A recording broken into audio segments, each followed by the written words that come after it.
dia para todos. Para nós é uma alegria estar aqui fazendo uma discussão muito importante sobre a questão das mulheres, também da justiça climática, esse diálogo aqui que discute a questão da desigualdade. Foi um painel muito importante para nós, mulheres indígenas, e trazemos aqui tanto o olhar da mulher indígena nesse cenário que se discute proposições, soluções, mas também tem um tempo para reflexão do que a gente precisa encaminhar aqui nesse diálogo da Amazônia. Então, como a representante aqui da FUNAI, a gente está preocupada justamente nessa discussão para que tenha esse foco também relacionado a essa diversidade aqui na Amazônia. Diversidade no sentido de assegurar que já é da lei em relação aos nossos direitos coletivos, mas tendo esse olhar específico que as mulheres têm muito a contribuir, fazendo alertas, trazendo suas ideias, as suas proposições, mas principalmente para caminhar juntas, junto com as ministras aqui, a ministra Cida, a ministra Marina do Meio Ambiente, a ministra Aniele, e tem uma pauta que é extremamente estratégica e juntas, para esse enfrentamento a essa crise climática, tendo a participação da Amazônia. O Brasil tem 59 da floresta em pé, né, Marina? Fazendo com que a gente também reflita o que as mulheres têm como fundamental nessa matéria de realmente estar colocando suas proposições. Então nós estamos aqui juntando forças dentro desse diálogo para justamente somar também para soluções e estratégias. Então as mulheres também têm suas estratégias e devem ser incorporadas também nos seus planejamentos de ações. Eu acho que é isso. A gente fala de mulheres indígenas que sofrem violência. Aí a gente não pode deixar de falar da Amazônia sem falar dessas mulheres. O que a FUNAI vai fazer a partir do que foi que está sendo vivenciado para proteger essas mulheres que hoje terminam também os territórios indígenas? O ponto central dos povos indígenas, quando a gente fala em direitos coletivos, envolve mulheres, crianças, jovens, alunos, anciões. É um ponto que é uma obrigação constitucional da FUNAI, que é principalmente retomar os direitos à demarcação das terras indígenas. Então, o governo Lula agora, que está com 6 meses, a FUNAI já retoma principalmente esse direito central, que é a demarcação da terra. As mulheres têm levado essa demanda como prioritária, assim mesmo como os povos indígenas e coletividade, porque da terra vem a proteção dos mananciais de água, vai proteger o solo, vai proteger a floresta em pé, vai proteger os valores indígenas, os conhecimentos tradicionais que fazem com que os povos indígenas tenham contribuído com toda essa questão do carbono dentro das florestas em pé. Então, os povos indígenas, a partir da sua demarcação dos seus territórios, faz a diferença, principalmente nos dados científicos que já têm sido divulgados. A demarcação da terra é estratégia também para as mulheres. A partir daí, a FUNAI ela tem essa obrigação constitucional para demarcar e também proteger. Essa é uma das questões que a FUNAI tem retomado suas atividades. É importante também dizer que, com relação a isso, nós temos uma parceria, o Ministério das Mulheres e o Ministério dos Povos Indígenas. Nós estamos trabalhando no programa Mulheres Guardiãs e nós já estamos discutindo a questão da Casa da Mulher Brasileira para atender também as mulheres indígenas vítimas de violência. Então, nós já estamos trabalhando no programa das Mulheres Guardiãs para ajudar a salvar a vida das mulheres e elas serem atendidas nos serviços públicos. E essa presidente colocada nos municípios, sim, aí nós vamos trabalhar o desenho dela. Aqui no Pará nós já temos uma que nós vamos inaugurar na Ananindeua, nós já temos um terreno aqui em Belém, nós vamos ter em Marabá, Santarém e depois nós vamos fazer a divisão dos territórios onde elas serão instaladas. E a questão do Urubu e Caiapó? Quando vai ter inclusão? Desinclusão da TI do Urubu e Caiapó? A gente já está em diálogo com o governo, ou a FUNAI, juntamente com os demais órgãos do governo federal, tem se debruçado em um trabalho, uma força-tarefa, para justamente encaminhar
A FUNAI, ela tem uma obrigação institucional de reconhecer os direitos territoriais indígenas.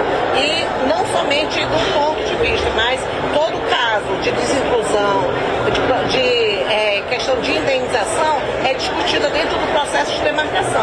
Então, não é um caso todos iguais. Então, tem que avaliar como é que está a situação de cada ocupante ali dentro daquele território.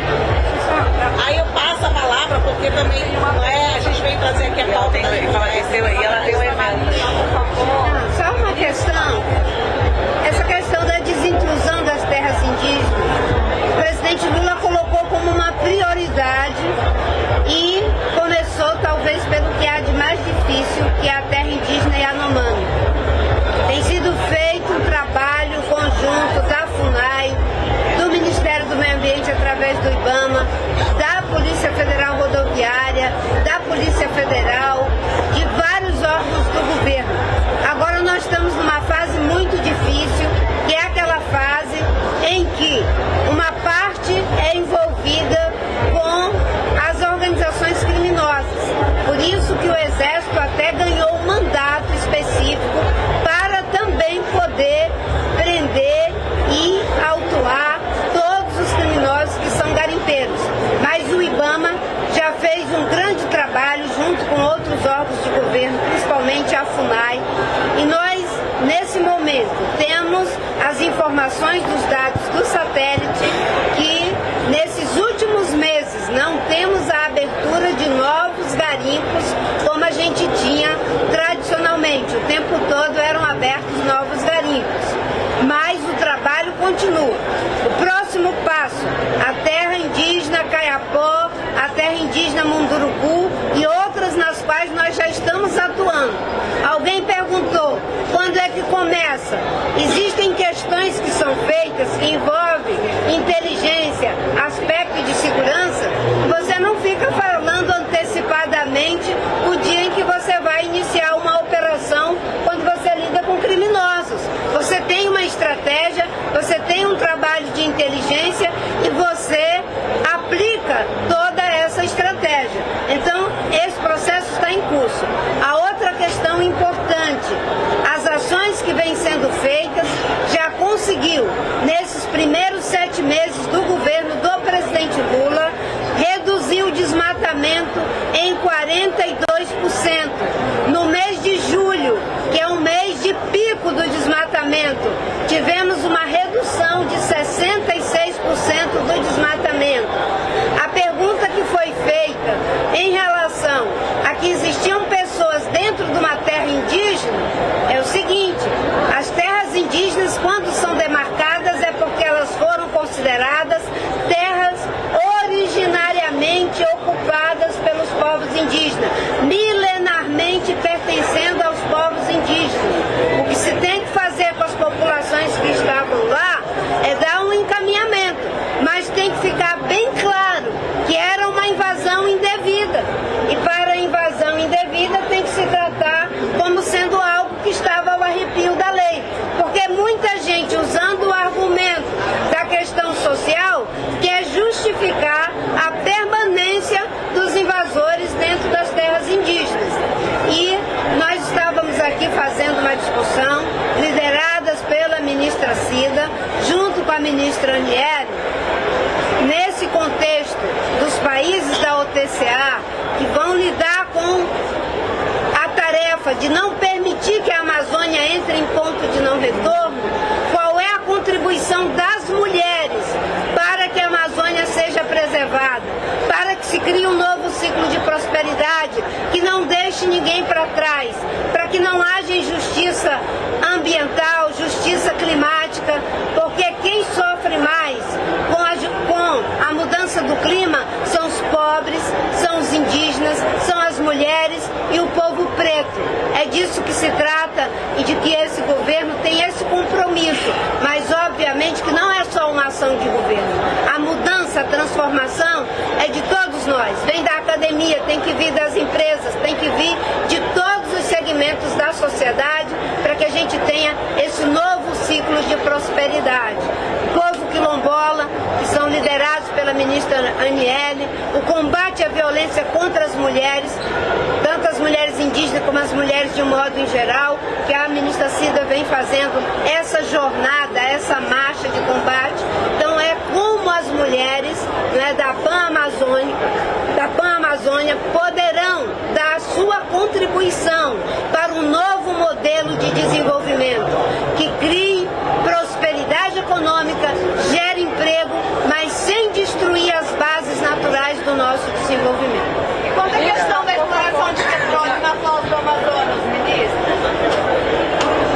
A questão da exploração de petróleo, o IBAMA deu a negativa para a licença que já havia sido pedida no passado por uma empresa privada. Recentemente, também não deu a licença para a Petrobras. No processo de licenciamento, o empreendedor tem o direito de reapresentar a proposta novamente. A Petrobras já reapresentou a proposta e o IBAMA, com toda a isenção, vai fazer essa avaliação. Porque no governo republicano, os técnicos têm a liberdade de dar o seu parecer. E as autoridades que devem fazer política pública com base em evidência devem olhar para aquilo que os técnicos estão dizendo. O presidente Lula tem dito que os empreendimentos complexos ele está encaminhando para estudos, muitos deles. E obviamente que quando você não é negacionista, aquilo que a ciência e a técnica diz importa na hora de tomar as decisões. O IBAMA não dificulta nem facilita. O IBAMA tem um parecer técnico que deve ser observado. Nós já demos mais de 2.000 licenças para a Petrobras ao longo dos tempos. Se as licenças dadas não forem ideológicas, as licenças negadas também não são ideológicas, são licenças técnicas.